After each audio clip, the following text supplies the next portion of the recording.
Austin police and the city are getting some unexpected help for safety at South by Southwest. Another agency is coming in to help with manpower. KXAN's Chris Sadeghi has more.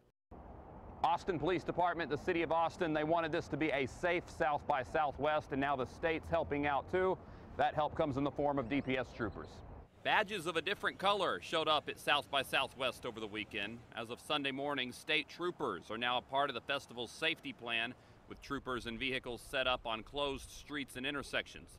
South by Southwest said they reached out to the state to try and get more resources, and they cited the $300 million the event pumps into the Texas economy. A spokesperson for the event credited Chief Art Acevedo and Governor Greg Abbott with helping make troopers a part of the mix. South by Southwest says with the addition of the troopers, it will allow Austin police detectives to get back to their regular work rather than working intersections like this one. We're in downtown. Chris Sadeghi, KXAN News.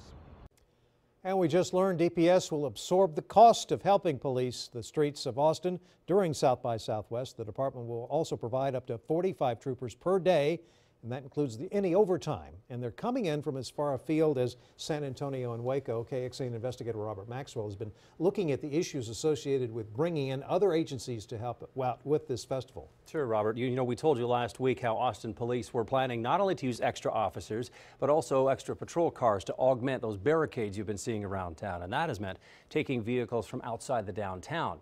Was that proving to be a strain on staff or response times? Too early to tell, but a couple weeks ago, the assistant police chief in charge of special events told me getting help from outside agencies, whether it be Travis County deputies, Round Rock or other police, or DPS, that was not being considered, at least not this year.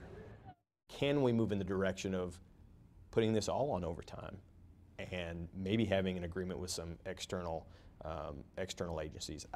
There's so many things that we can look into, and that's, you know, for 2015, obviously we're set. Now, Assistant Chief McIlvaine told me bringing in outside help from other agencies raises issues with how those agencies may communicate with one another, how they may have differing ways they respond to an incident, how they may use force if needed.